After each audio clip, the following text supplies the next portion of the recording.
Welcome, everybody. Good evening. I'm glad you all made it on this snowy night. It's nice to see, I have to say.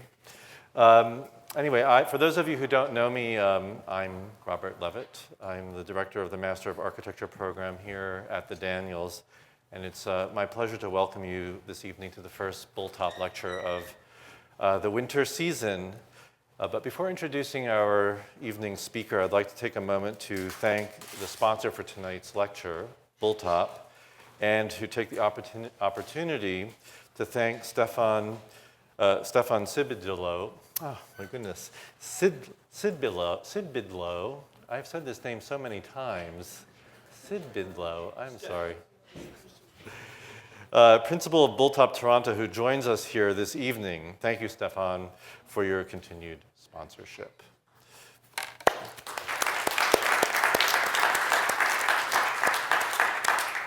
Bulthaup sponsorship has made it possible for us to bring you a wide range of exceptional speakers from around the world, and we are thrilled to continue our partnership with a total of 6 Bulthaup lectures this year, 5 of which are taking place this semester.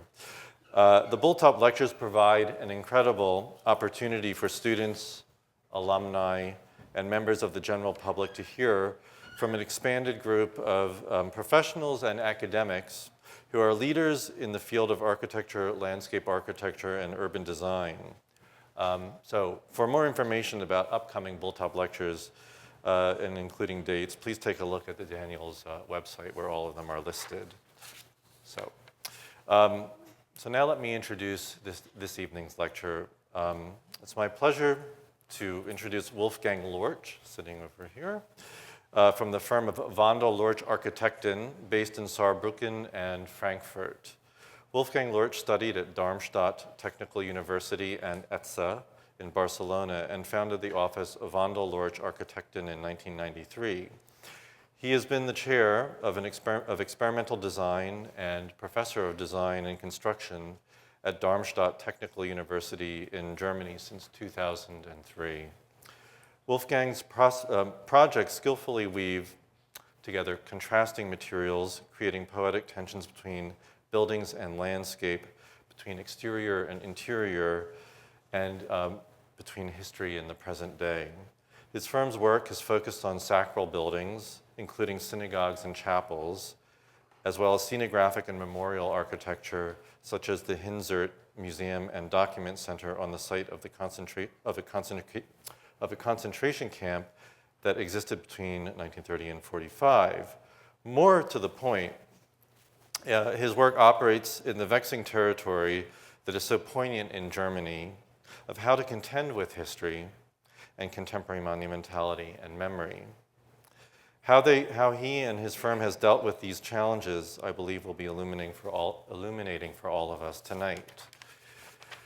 Other notable projects include the Ecumenical Forum in Hafen City, the new synagogue in Dresden, and the Jewish Center in Munich. Wolfgang and his firm have received numerous architecture awards for their work, including the German Critics Award in 2001, the German Architecture Award in 2003, 7, and 11, and the World Architecture Award in 2002. One more note about tonight's lecture. Wolfgang will talk for about 45 minutes or a bit more. I told him that we would give him a little bit of latitude, and then afterwards we'll have time for a conversation between him and me, and then afterwards we'll open up the discussion to the rest of you. So join me in welcoming Wolfgang Lorch.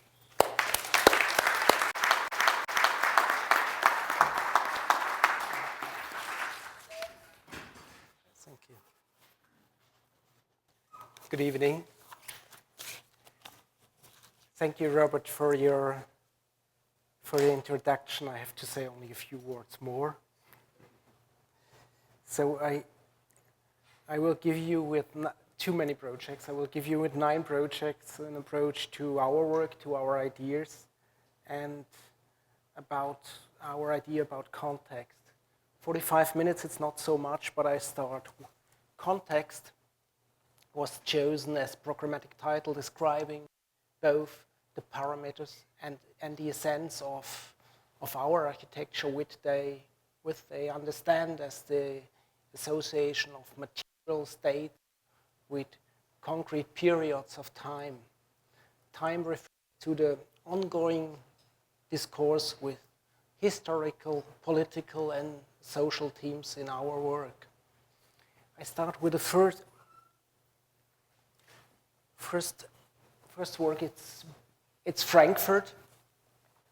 The photography was done in 1945, and it's the Berneplatz.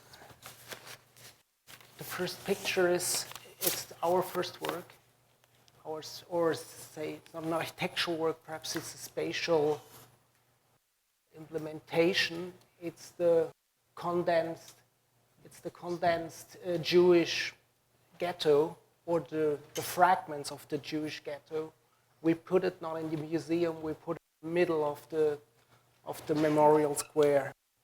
Virtually nothing is left at the Berneplatz to recall that for centuries it was the center of Jewish life, Frankfurt, the Jewish market, the synagogue, the Judengasse, which was the home of the Rothschild family and the writer Ludwig Berne, the namesake of the square. All have disappeared. Destruction, displacement, by all means, in the spatial sense, have obliterated everything but the old of the Jewish cemetery, because the new Berneplatz is not integrated within an urban texture of Frankfurt. We decided, contrary to the competition guidelines, to make the cemetery the centerpiece of the memorial.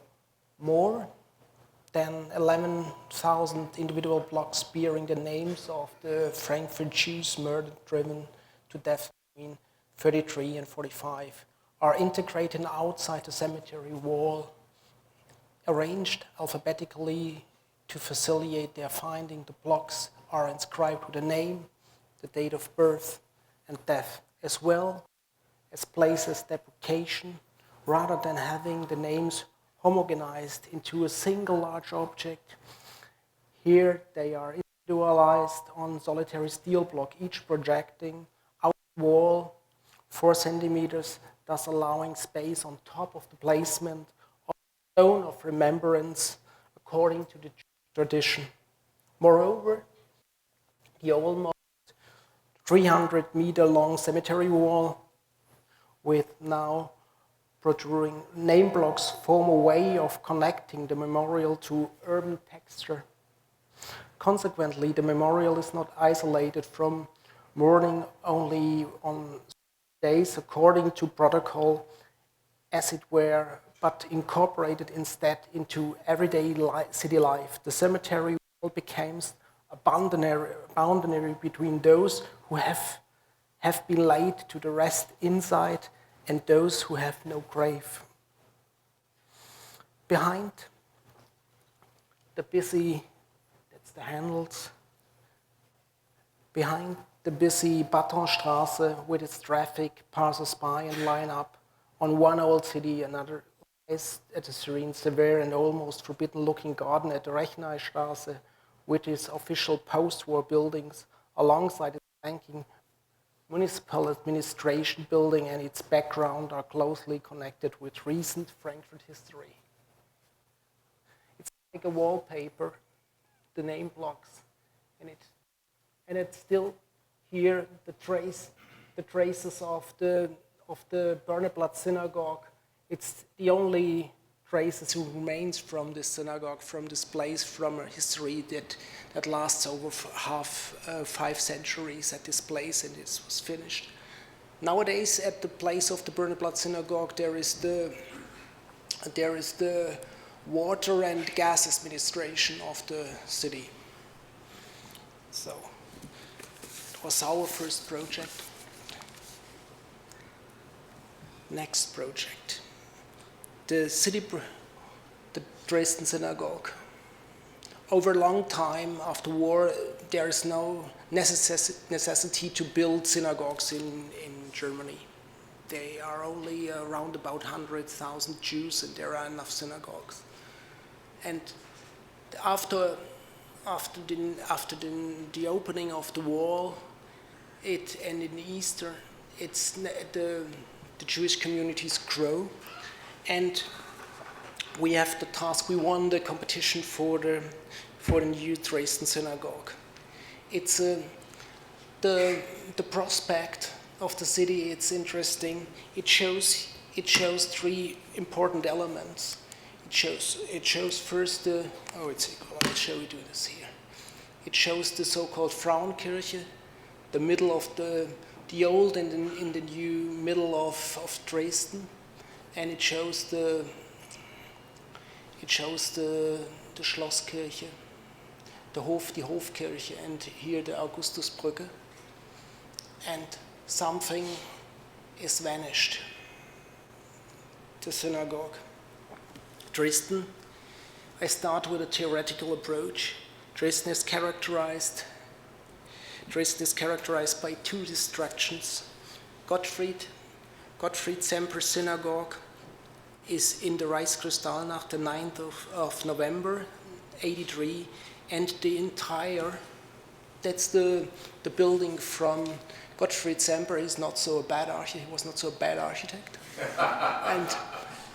but this history is finished. It's the synagogue is the prototype of the Reform synagogue from the 19th century. It's something like a blueprint, and you can see it in a lot, or it was built in a lot of other cities in this way. At least the language is, the language of the building at least is, we want to be assimilate in our country. That's the message of the building at least. Yeah. These two buildings are important. Left, it's an English photography, air photography, and on the other side the last building, the last photo from the synagogue. Nothing left. In the so-called Reichskristallnacht, 38, the synagogue was destroyed by Dresden citizens, and 14th February 45, Dresden was destroyed by Allied bombings. The destructions are historically linked, yet the architectural consequences couldn't be more different. On the one hand, Dresden reproduces the historical monuments, like the Frauenkirche as the most emblematic reconstruction, establishing a false continuity and a problematic pretense of architectural stability. On the other hand, the new synagogue represents an attempt which investigates the conflict between stability and fragility, between the permanent and the temporary, the temple and the tabernacle. Yeah, the walk through the city. That's the old, or I can say the brand new Frauenkirche. You can see the old and new stones, and if you look, interesting is the poster at the fence. I saw it when I walked through the city. This is the poster. It's interesting. Look at this. Look at the picture. Dresden, once upon a time. It means that the text is Dresden once upon a time. The picture is from 36, and the photographer, he removed. At this time, there was no forest or park at this point here. He removed the synagogue in the year 36. He removed it out of the picture. It has no place in the city, in his opinion. So it's more than it's politics of science, I would say. The new foundations. I say with coherence and autonomy. Yeah, you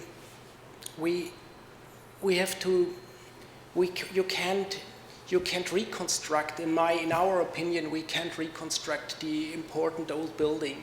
There is the community was destroyed from 6,000 to 50 people, and so it's not a restart. They was founded again, and we start also. We have two. This picture shows two important things for.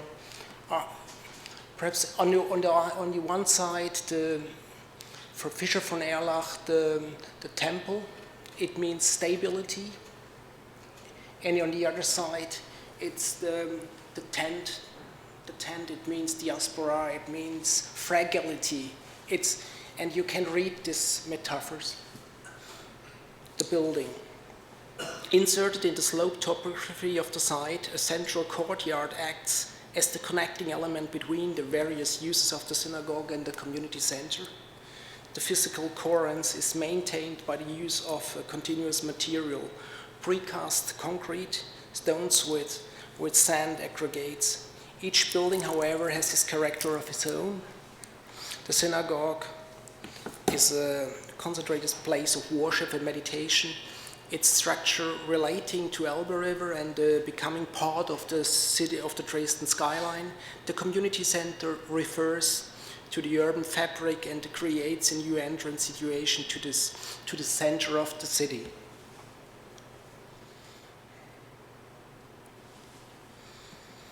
The temple, the tabernacle, exploring the implications of stability and fragility. The architecture of the synagogue is characterized by this material dualism, a monolithic structure of precast concrete and an interior structure with a metallic textile. The twisted stone structure of the synagogue follows the geometry of the site and requires often orientation towards east. The complex curvilinear volume is based on a simple gradual shift of 41 orthogonal layers formed by elements 120, 60 to 60 centimeters. That's the ground plan. It's a simple geometric operation, but not so easy to build. We normally work with great models. It shows the light.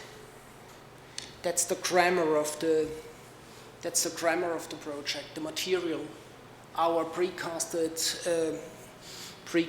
stones, massive stones. Each of these stones has more or less 1,000 kilograms. We work in a very archaic and simple way. But it's not so simple, at least. So the corner, it's close by. The corner also in the plan. The corner refers to the corner explains the detail. It's a building without details, but the corner explains the whole building, I believe. That's the section, and shows the outer shell, the massif. It means the metaphor of the temple, and the inner shell with the tent and the elements of the synagogue. Yeah, important for the room inside is the atmosphere, or how we say the transcendency. I don't know if the word exists in English, transcendence. It's like a cathedral, at least, or it compares to a cathedral. It has no use without worship, or a higher use. The tent is made of brass. It reflects the natural as well, the natural and the artificial light as well. So that shows the atmosphere of the building. The brass, we developed the brass textile together with a clothing manufacturer, provides the specific auritic light. The wooden furniture is differing size, characterize the interior of the tent, a balcony, the bima, and the Torah shrine in the east. The position of the of the religious elements refers and highlighted the spatial conflict in the synagogue between both longitudinal and central space we have. That's the fabric, and that's the view in the view up from the room. So, from Dresden to Munich. It's also a synagogue, or not only a synagogue, the two communities. One is, Dresden is a very poor community.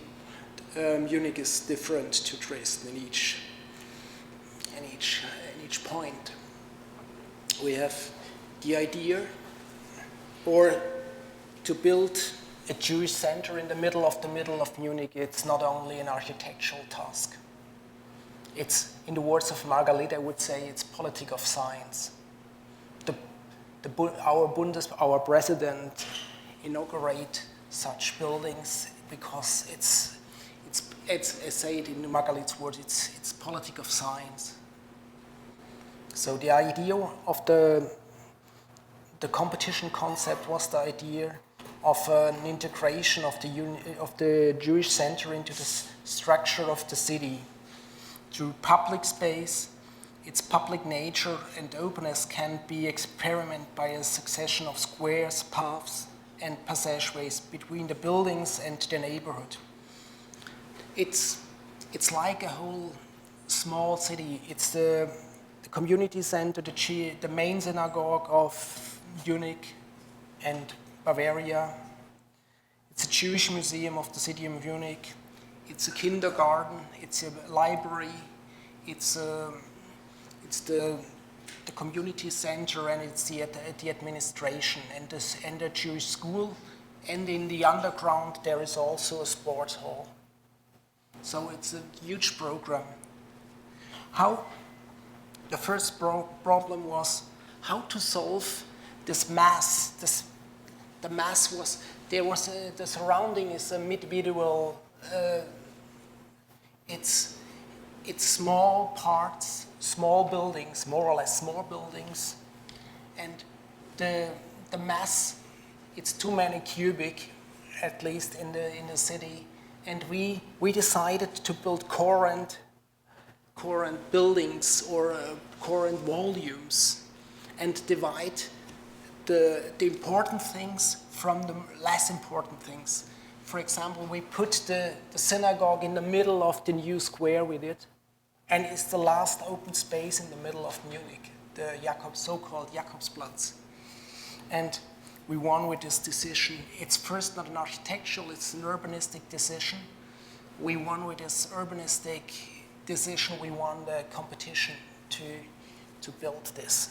It's shown you now some buildings. The model, it shows, this is the community center, the library, the administration, the schoolyard in the first floor, the administration. Here is the museum, and also orientated towards the east, the main synagogue. It's the middle of the new square, and so it's not the biggest building, but it's the most important. It's the most important point in our concept.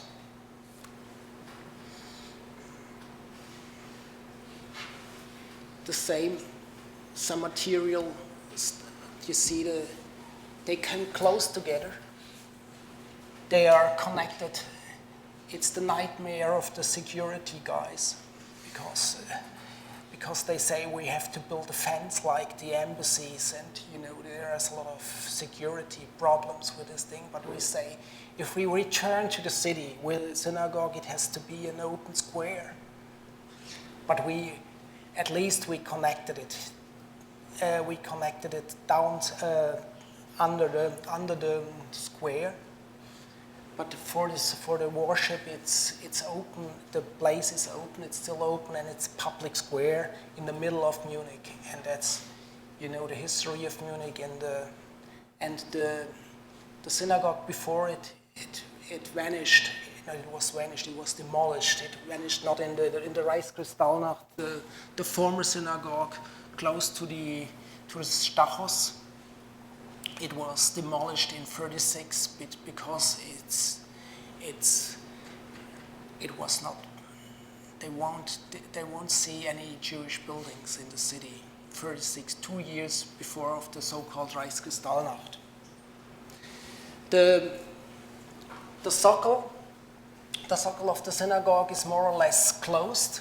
The lateran, it's more or less open, and the principle changed for the museum. The museum is something like an interface an interface between the public and the people. Yeah. Our drawings. The Jewish Museum in the background is the smallest cube, communicates between synagogue and community center, takes up the duality of the synagogue and inverted in materials, an introverted cube for the exhibition and glazed ground floor. Intention between fragility and mass, between openness and compactness, the building center, the building of the museum has its own independence and weight beside the cubes of the community center, and especially beside the base of the synagogue. The structure is planned as a public meeting and exchange place, as a mediator among the 3 buildings on the square. The volume of the community center, that's the facade of the synagogue. That's the structure inside. It's like a lantern.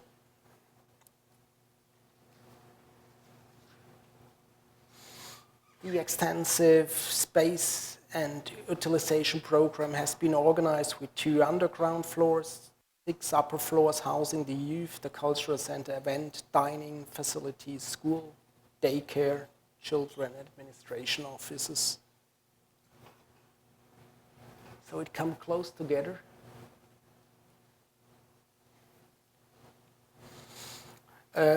We work with one material for all the buildings. We work with travertine, but we change the surfaces. We cleft the stone for the sacral, for the base. You see in the foreground, you see the cleft stone of the synagogue, and we have another surface for the rest of the buildings.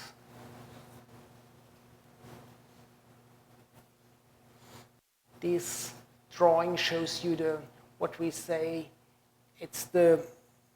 We say in German Körnigkeit, or the scale of the city at this point, and we put the mass, the volumes in this smaller Körnigkeit, how we say, to put it to implement it in the city.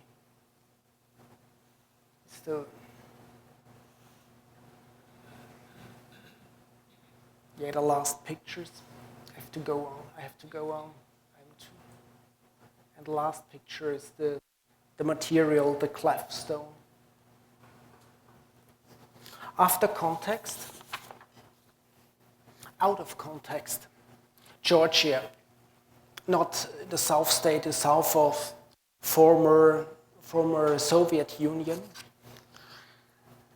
Nobody knows, but we get the job to build there a house. We are more than astonished.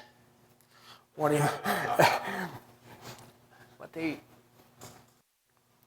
in the middle there is something like the main road, one of the main roads.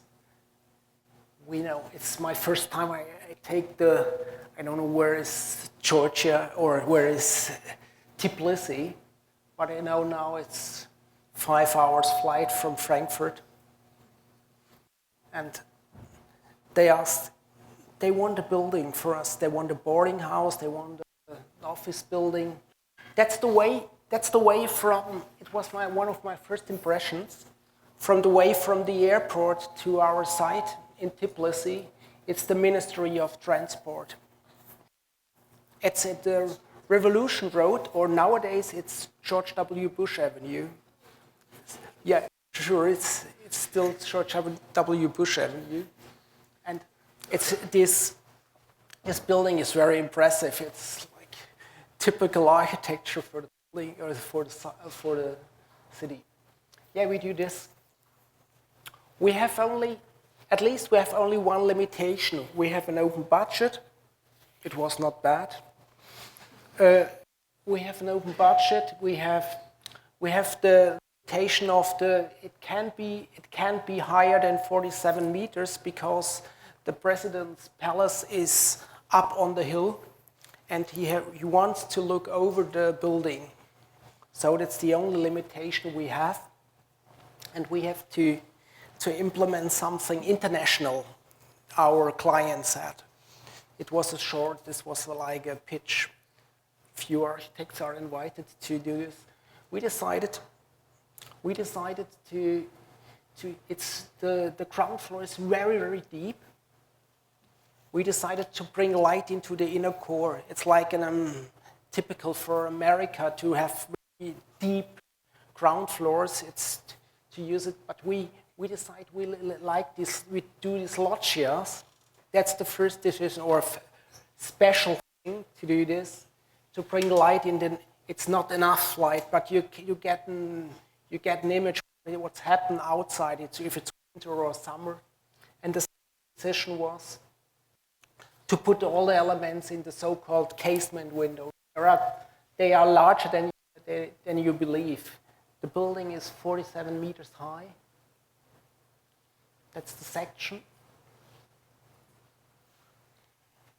In our approach, we are playing with facade, and we put all the technical things in these casement windows. That's the elevation.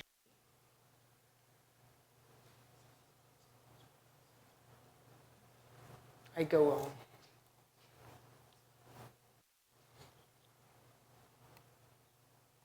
The question, yeah.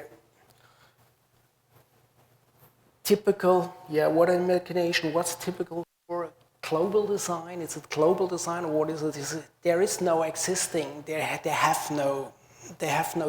are some old buildings, but only a few. Normally they have some from Stalinistic time. They have some buildings, good buildings, not bad buildings.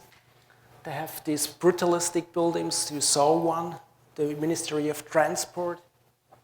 What was our answer for our investor? He wants global design in glass and steel. That is, our answer is, yeah, architectural globalism poor presents itself formal attitudes in the true identities of the cultural context is at least lost. This architecture launches debate that defines the global under the heating of a new dimension. Perhaps it's sustainability. The facade. It's not only a formal aspect. We use the 60 centimeters of the casement windows to put all the technical stuff, to all the technique in the space in between. Because we have the limitation of 47 meters, and we play with this. That was hybrid high-rise. Back from out of context to Cologne. Yeah, 45. The photography was 45. Only the dome or the cathedral is still existing. This project carries in a great tradition when it comes. It's the archaeological zone of Cologne, or Colonia Agrippina. It was founded by the Romans. The project carries a great tradition when it comes to building museums. Cologne has a reputation to uphold.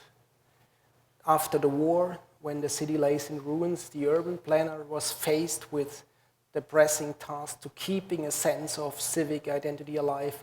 Rudolf Schwarz demonstrated in an exemplary manner how a building can set standards. His first Wallraf-Richard Museum on Kolpingplatz proved the architecture with a local flavor. With a local flavor can be completed contemporary, which at the time it meant processing, conspicuous lighting, avoiding bombast, embodying the civic and democratic spirit. Here, a museum building was created. It's completely rooted in its locality and in a city's architectural heritage, while at the same time representing a great architectural achievement, a building which for all is modest, restrained, revises a very defined character of his own. Most recently in Cologne, Peter Thor's solution for what a museum building can be for Columba. That's one important thing. And opposite to our site, was the Oswald Maria's new Wallraf-Richard Museum, also a good museum or an interesting building. So that's our site at the beginning. That's in the heart is the ecological, at the heart of the middle is not the middle of Cologne is not the dome. They built 600 years at the building in the background. It's finished in the 19th century, not in the mid-age. And in front, the tabula rasa of the air raids, they opened these foundations or the archaeological traces from Roman and others. The heart of the archaeological zone is the Praetorium, as the official headquarters and residence of it's in the foreground of the Roman governor. This structure once served as the administrative center of the province of Germania, Lower Germany, and the point of departure of the city's systematic settlement and expansion. It was later also used by the Frankish kings and through the construction of the medieval city hall. And nowadays it's the place where the major hall is. Still over 2,000 years, it's really at the same space, and we have how to build a museum above these. That's the context. We decide to, that's the historic, over 1,500 years or more or less stable was the urban structure, not the buildings, but the urban structure. It's stable. It's the sogenannte Portalgasse. It goes towards the Renaissance porticus. And there's another interesting small lane, it's named the Jews lane. It's another interesting, also important thing. And opposite to, that's the major hall, dome. There is St. Maria in Capitol. And we have to build, or we want us. That's our layout. It takes long to build in Cologne. We won the competition 7 years ago, and we start with the archaeologists still working, and we started this year to build the museum. It takes 10 years to from the competition to finish the museum. That's the historical dimension of that's the Renaissance entrance of the major's house, and it's still close and cozy. It's not like a public square. It's smaller. It's like an outdoor room, in my opinion. The building at itself in the zone, it's like an iceberg. The upgoing building, it's the small thing, it's 1/6 of the whole site, and the rest it's a public square, it's much bigger than the, in total it's 6,000 or 7,000 square meters. That's the new and old, or I can say that in front the Renaissance entrance of the major hall, our new buildings with, and the so-called Spanish building from the 50s. Our concept, it's the Schichtung, we say this, the steps. We won't have problems with the archaeologists, and we decided to have a span over 60 meters with a building like the building, the upgoing building. It's like a bridge, and it spans over 60 meters. Normally, it's too expensive to do such things. But after the archaeologists are working there, you can't go with a normal. The first thing is the exhibition there. It's immobile. It's existing, and you can't destroy it. So we decided, and they understand it in our proposal, the decision to do this, to make it in steel and make something like it sounds really ridiculous at the structural concept in the first moment, but it makes sense because you can't destroy the Roman and the medieval and the Franconia stones below. This was 1 year ago. The archaeologists still working there. I show you back. That's the whole situation, and then that's the ground floor with the places, the new place here opposite to the Wallraf-Richard Museum, the entrance, and the upgoing building, and it's the whole thing. Here you can see how it works. Normally you have technique below the museum. We have it under the roof because we have no ground or a minus zero or a below zero. All is the room for the archaeologists or for a museum. And we have here some normal museum rooms in the first floor, and under the roof we have all the technique we need. Here, for example, is the mikvah. Also, over 200 years, it was part of the first Jewish ghetto. This the middle of, but it was after the between 600 and 1400. There was Jewish settlement at this point in Cologne. That's our first impression. We are working and we build it. I hope we finished this in 3 years, the building. Some expressions about material. It's not Cologne, it's India. It's India and handmade. I was so impressed by this. And second thing, it refers, it's Meggen, close to Luzern, by Otto Fürk. It's a church. It's made by translucent marble. And we want to develop something special for the building. That's the first thing we made. Mock-ups, we do some research to make a translucent facade. We developed it, we do some material studies, we do some mock-ups. It's glass and stone. We finished it, and the client said at least it's not too expensive, but we won't have research. It's to go back to a more conventional facade. From Cologne, to Hamburg, to the Docklands changed. 13 square kilometer, 13 square kilometer new town.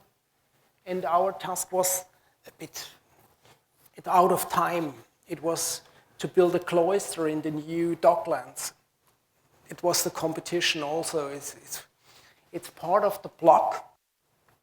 That's our first, not sketch, that's our first drawing. These bulging brick walls.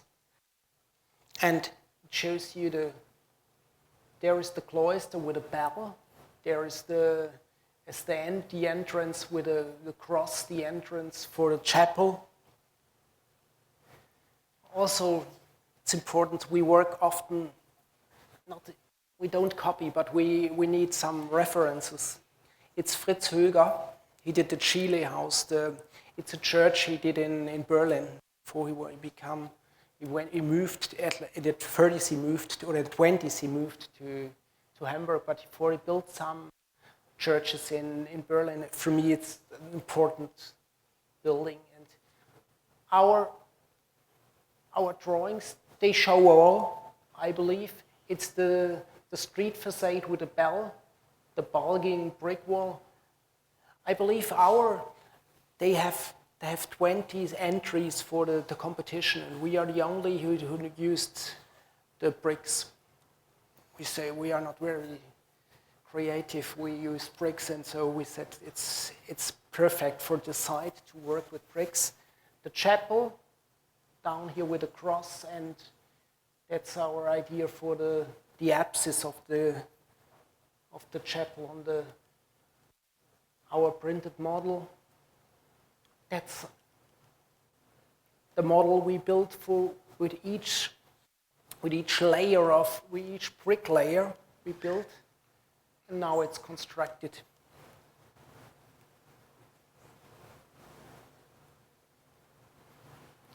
The block today the block is complete. It's the only building it's with its bulging walls.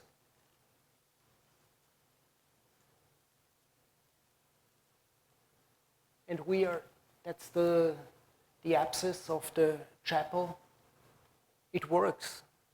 The founders of the cloister are astonished that it works after 2 years. At the beginning they thought we need more than 10 years to implement it, and perhaps it doesn't work, but at least it works. Yeah, we do also the chapel. It works for 8 persons, for normal worship, not for the monks, for the people who live there in the in the forum, and it works for 150 persons if you open the space to the narthex. So the light wall, the relic of the Saint Laurentius. We got it from the bishop. He put it in some class. I believe it's not allowed. This is not allowed normally to put it, but at least if he found the bishop said it's okay in this case. You don't know exactly, but do it in this way. So I have to go on. Back to Munich. Here is the main station. Here, close to Square, with the buildings from Leo von Klenze, the propylene, the Glyptothek, and the library. We have to build here the chancellery building. Also, we always need competitions to get jobs. The chancellery for the bishop, and the building before was under heritage, but the bishop got the permit to remove it and get a new one.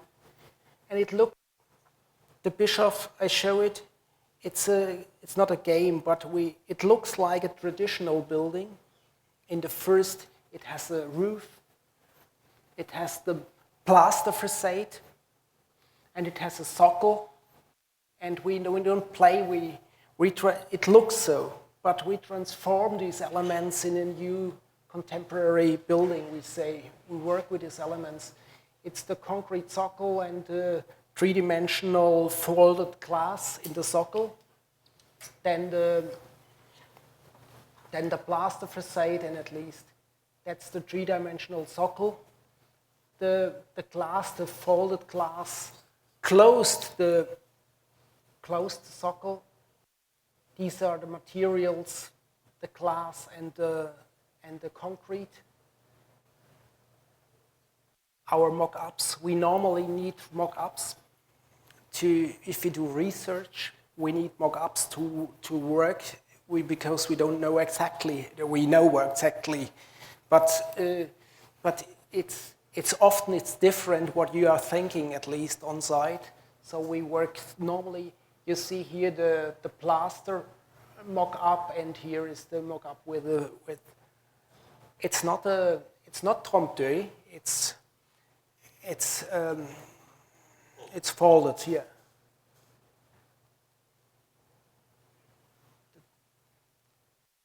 The stair house and the roof.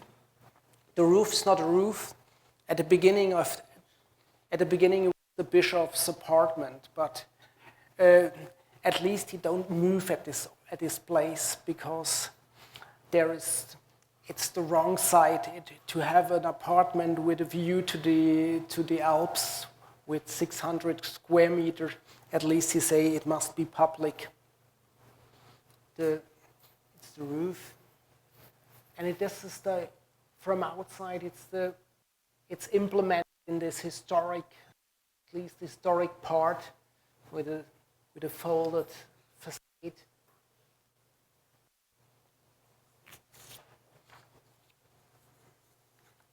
So from Munich to Luxembourg, or close to Luxembourg, Hinsert, the document center, the last project I want to show you, it's landscape around the village of Hinsert. It's an idle in a German or a Luxembourg countryside characterized by smooth hills, agriculturally used fields. No original traces refers to its use between 39 and 45, when the site was a special camp for political prisoners, especially for Luxembourg resistance fighters, because they want Germans or they want to go in the German army. And only 2 generations after the end of this history of these things, the most important thing, each year these survivors, these Luxembourg survivors, they made each year at the point, but 60 years after, the oral history, it's gone.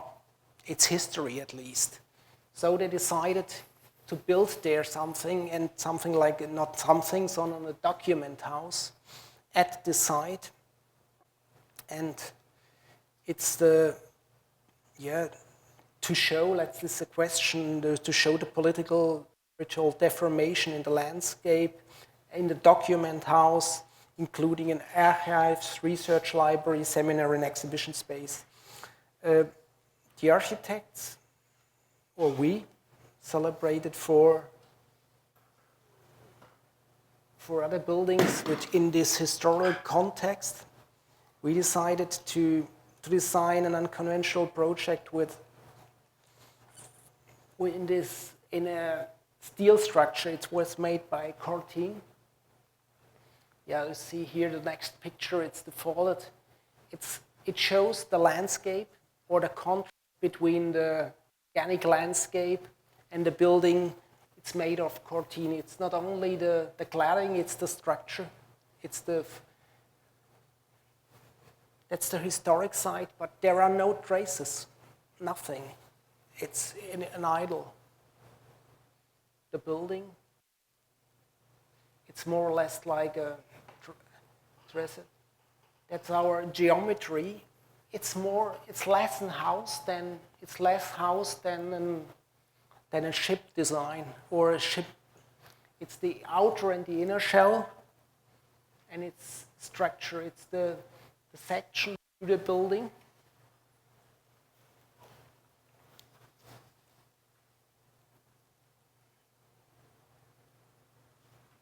And it's done by a very good steel firm. Time is the moment. It comes in the building. The entrance, the windows of the cemetery, not cemetery, of the seminar part. The building changes. The outer and inner shell is complete. It's thermic from the thermal side is it's divided. So it's cold in winter and hot in summer. It's all the last buildings have in your country they say gold leaf, or we say gold standard, very high sustainability standards. There is thermal energy at this point close to Luxembourg, so it's not a problem to heat the building, to the climatization, to cool it and warm it with thermal. That's the building from outside. The windows also more technology from cars. You can open it electric, not manually. It's part of the landscape. Yeah, the inner skin consists also. We did also the exhibition design. Over years we haven't enough work. Over years we worked in the field of exhibition design. We haven't enough jobs or enough clients. And from this time, nowadays we often do things. We bring we do a lot of exhibition design and bring it together with the architecture. And for us it's very interesting, and it brings us in the moment. It brings both things together. Don't divide two things. There is an exhibition planner behind us, and we decide here to bring both things together. Birch plywood panels with photographs and text are inscribed the direct printing process. Documents are not applied in the building but directly linked to the contemporary, at least it's a contemporary form of a fresco. Isolating the document center wooden interior from the exterior steel plate constructions and making the triangular window flush with the outer skin as well as openable and frameless. It's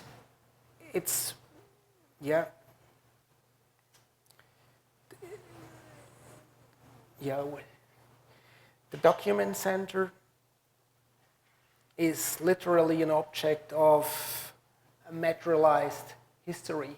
Perhaps the most important view is the view outside here, and it's the view over the contemporary landscape without any. It's the idol, and it's overlaid with the historic photography, and at least it produces the fourth dimension, because we don't work in 3 dimension as architects, we work in the 4th dimension as well, because we work with time. That's our last project. Thank you.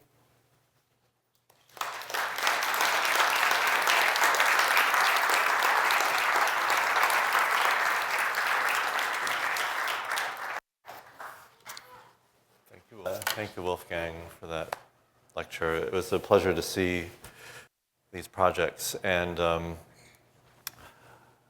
I had some questions that I wanted to ask you about. Some of them are broad, but I want to focus them on the particular aspects of your work. Because I think in the work of your firm that you deal with something which is in the particular problem of building both monuments more generally in Germany, and also particularly Jewish ones, must be a very vexing problem. But the way I wanted to come at this question is I was thinking about the way in some of the historical synagogues in Germany, including, for instance, the famous Berlin Synagogue, there's a kind of delicacy of ornament. I don't know if you can say that they're light, but they have a kind of intricacy, let's say delicacy. And in the two synagogues that you showed, which I think both of which are beautiful, they have they're very dense and sheltering. I mean, the stone bases or the stone casing of the synagogue in the Dresden one, or the base in the Munich one, it's a different kind of monumentality. And to make the question a little bit longer, I just want to put that in the context of the fact that it seemed to me that many German architects in the years following World War II, for instance, in the Parliament building in Bonn, I mean, there was a big effort to make buildings light and open, and as if to overcome some of the kind of the weight and the monument, the ugly associations of monumentality in Germany. But in your case, it's interesting that the synagogues are able to, that you make the synagogues very dense, very monumental, very solid. Yeah. I wonder if there's any reflections that you might have about that aspect of your work, that sense of density, or that challenge of what the character of a monument maybe more generally, or a Jewish synagogue more particularly. I'm sorry for the long question, but lots of room to think about it. Perhaps the first point is monumentality in Germany. It's a problem for a lot of people, because after, not only in the field of synagogues, they say after Speer, not Tessenow, after Speer, yes. It's a real problem to have a monumental building. And you refers to Bonn. It's my teacher, Benisch. He was my teacher. And he always said light, class, and democratic architecture. He was the only submarine captain who has a democratic submarine during the Second World War. Oh, yes? He was submarine captain, the guy. But he always told us, make it open. But you can't, for example, in the context, we are not against class. Right. But the monument, it's to work with monumentality, it can be, in our form, we use it, I would say it's contemporary. And that's the point. You can use monumentality, I hope it's the right word in English. I believe monumentality, it's not a problem. If you use it in the right way, it's not a problem. In the generation, for one generation of German architects, it's like a forbidden. They don't work in the field. You can't work in the field, and especially for synagogue, perhaps double, you can't work. But you will do the synagogue in class. For example, it's a place of worship in the middle of a city. It's, in my opinion, it's not possible. Not responsible. It's not responsible. We opened, for example, in Dresden, we opened the community center as much as possible with glass, yes, to the open square in between the two parts of the building. But it makes no sense. We opened also the synagogue there is the light from above. There's a lot of light in the synagogue, but it's the light from above. But it makes no sense to make a showroom to build a synagogue as a showroom. Right. That's, for example, but it's a lot of. Or another example is the buildings in Munich for the Olympic Games. They want to show the new democratic, The Friato. the new democratic, the tents from the Pritzker Prize, from the Danish together with Friato, and it want to show something absolutely different to Werner Marsch's Olympic Stadium in Berlin. They want the opposite position. They want to. It was the time. It was necessary to show an opposite position. Sorry, long answer. Wolfgang, two German authors, Heinrich Böll, in particular, Billiards at 9:30, and W.G. Siebold, in his, not in his fiction, but in his examination of the destruction of Germany. And to leave for a moment, perhaps,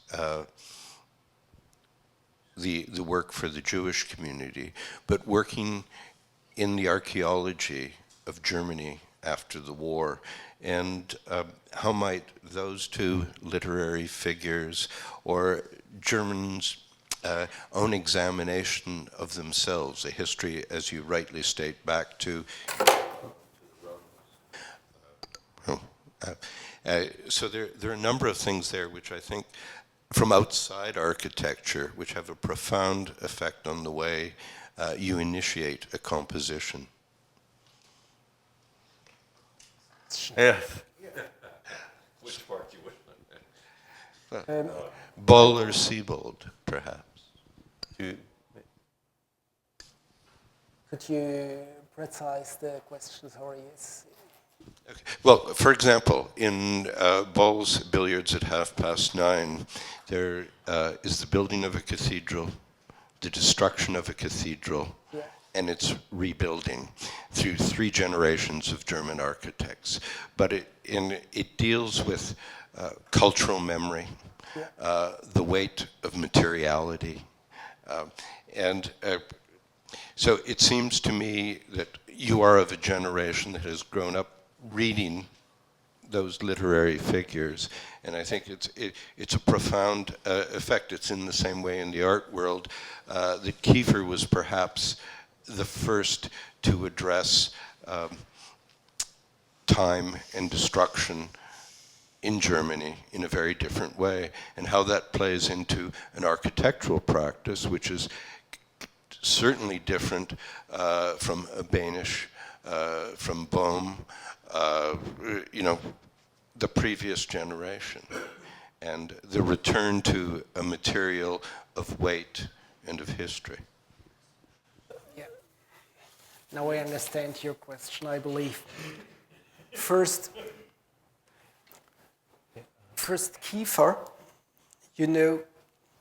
especially for architects, his Reichskanzlei pictures are atmosphere pictures, and they are important not only for architects. That's the first important thing. But it's gone. It's over. Second,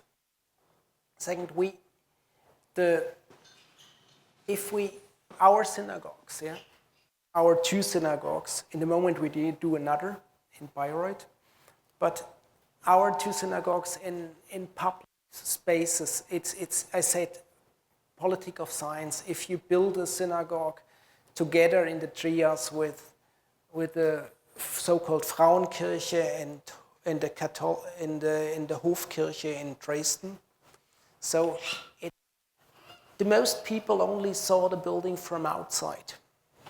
It's part of the public. It's something. They exist. It's not somewhere outside.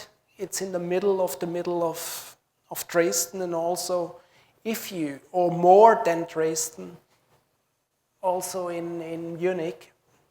If the last open square in the middle of Munich was given to the community, because the old synagogue was somewhere close to the Stachus, and it was the city gave the place to the community, and they say, We are not on suitcases. We are back in the city. We are part of the city with our history, and we want to be want to be visible in the city. And at least it's not easy to implement such a big building from the spatial aspect, from the safety aspect, but important is only the cultural aspect. That there is in the city of the beginning of the Nazi movement, there are 8,000 Jews, and they have a living community, and it's the middle of. If you walk from the Rathaus, from the Marine Square, 200 meters, there is the Jewish school, there is the main synagogue, and in the community center, and that's the important sign we send. Perhaps it's not only architecture; it's more than architecture, at least. And they want to have a building. It's not the impression of the building. It's not a castle, or the material is, at least it's not important. But we say we want to, with the material, we implement something stable in the city. That's the point I can say as an architect. Yeah, that's small. I wanted to take another run at the monumentality question, because I think the term abstract is completely off base. I mean, and I think when you talk about stable, I think here's my sense of one of the ways that you're managing to make monumental buildings that disrupt the normal negative associations of monumentality. So the word I would use is material essentialism. You're reducing the project to its absolute primal materiality and geometry, which is not really a process of abstraction. I mean, the heroic moderns were interested in abstraction. But they're influenced by painting, and they sort of back into representations of materiality, like the white buildings, for example, or even some of the constructivist projects.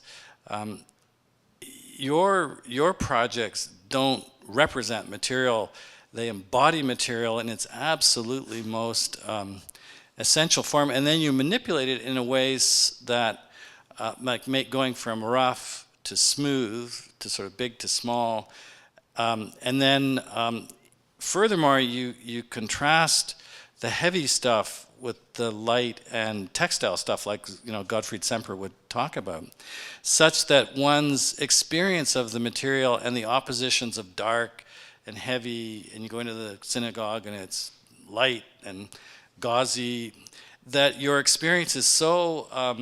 It is a kind of primal kind of monumentality that you can imagine, early people doing, which is nicely summarized in your slide that compares the reconstruction of the Temple of Jerusalem with the sort of tent, where the tent is so elemental. It's the tabernacle, like the tentness of the structure, both the enclosing wall and the sort of sheltering wall. It's interesting, by the way, that early depictions of Cuzco by priests from Europe often reference that image of the Temple of Jerusalem, and completely erroneously depicted Cuzco looking like this reconstruction of the Temple of Jerusalem. And the point that I'm making there is that that's a representation of material culture. You're avoiding entirely any kind of representation of material culture, and you say the material is not important, and I think I understand what you're saying, that it's the way you use the material once you've decided what the material is that's important, that creates this condition of stability where it's very difficult to perceive the thing other than what it actually is, like its thingness to. Can I just say when you say not abstraction, what I hear if I think about abstraction in modernist architecture, it's the erasure of visible detail and the immaterial aspect I mean, plaster covers over assembly and material components. So it's the immateriality as opposed to what you're describing in Wolfgang's work, which is material substantiality, I think. Is that fair? Okay. Okay. Perhaps yeah, we spoke too long about monumentality. It's, but it's interesting because I'm often, people ask often, how is it is it too many stone? Is it too many stone for a synagogue? And right. It's too old-fashioned, but stone isn't old-fashioned. Right. Stone, it isn't old-fashioned. So, but let's spoke about something different. You are right, we are working with contrast between massive and fragile. That's important, between rough and fragile. And fragile, sorry. No. Fragile, between rough and cultivated materials. And we are working in both, it's like you can't, the roots of the synagogue, of Semper's synagogue, he worked, at least he built a neo-Gothic, he built a neo-Gothic church because they want to assimilate. Right. They want to, that's 19th century. That's German Jews in 19th century. At least it's this is finished in 33. Yeah. Right. They want to be, at this point, they want to be Germans. Right. They don't want to be not only Germans, they want to be Jews, they are in the army and so on. Yes. And that's what I would call a representation of material culture that they use for a specific purpose. Yeah. And I want to say, we go back to the foundation or the roots, and we say the two slides are not only references. It's for me. The temple. It refers to the metaphor of stability or of eternity for Jews. And on the other side, everybody can read in the Jewish context. Can read also the diaspora or the tent. And perhaps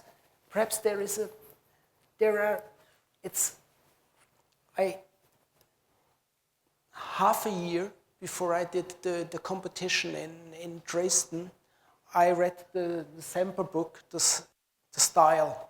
Right. It's very theoretically, sorry. A lot. They spoke about fabric, metal fabric. They spoke about cladding, about architecture and surface, and it. Sorry, I can't say I read it half a year before I did the competition. Perhaps it's in. Everyone in the 19th century, all the architects had to read that in the 19th century. No, nobody. Everybody said he had wrote it, but you can read it. It's. See, I guess the thing I just wonder if you, I mean, because you've done the synagogues, you've done the things for the churches. The building in Georgia was an office building, was it? Yeah. It was out of context. Yeah. I thought it's not a normal. There was a line, and it was out of this line, I believe. I just wonder. Maybe there doesn't have to be an answer, but I do. Your work makes me wonder what you would do if you were asked to do a building for the German state or one of its. I mean, you had to do a state representation for Germany as opposed to a religious community. But there's an audience member that wants to ask a question. So actually, I'm a structural engineer, so I'm not an architect. Okay. I learned a lot today from your project, and one thing which I can say is I saw the layers of the materials at the facade, different layers. I saw a specific art at the corners. Mm-hmm. Now, when I'm talking about the material, now the project in Georgia, I think you mentioned that it's a steel structure. Yeah. The first thing is what comes to my mind as a structural engineer. I have my office here. Sometimes it comes like the choice of the material comes from the contractor or the owner based on the deliverable. What we have here in Canada, we say in a remote area we use most of the time steel structure because of some materials. Like, how come that we use steel in this building? That's one, the first question. Like the reason for using steel structure. The second is when I look at the facade from the outside, I saw like the windows are like the squares, and some of the balconies came in and out. Like, did it came from a specific aspect ratio in the facade or from the layout and functionality of the building? That's the second question. Thank you very much. Okay. In Georgia, they have, normally we do the buildings, the structure, and usually you are studying in Darmstadt, I know, and we build in concrete. In the concrete technology in Germany, they normally don't build in steel. It's a strange tradition, or it's foreign tradition. But they haven't any knowledge. At least the facade was from Germany, over 4,000 kilometers away. It's delivered. It's delivered. The facade was from Germany. The construction firm is from Turkey. The MEP or technical contractor was an English, came from England. And at least we decided there is no technology in concrete, and there is earthquake. There are a lot of earthquakes, and so it's hard to solve the problems, the structural for the so they decided we do it in steel. It was an easy decision, at least, because they have import all the things. There was no technology to build such a building in the country. Are you telling me that we have to wrap up? Yes. Very frustrating. It would be fun to keep talking, but I think we'll wrap up, and thank you for the conversation tonight and the presentation.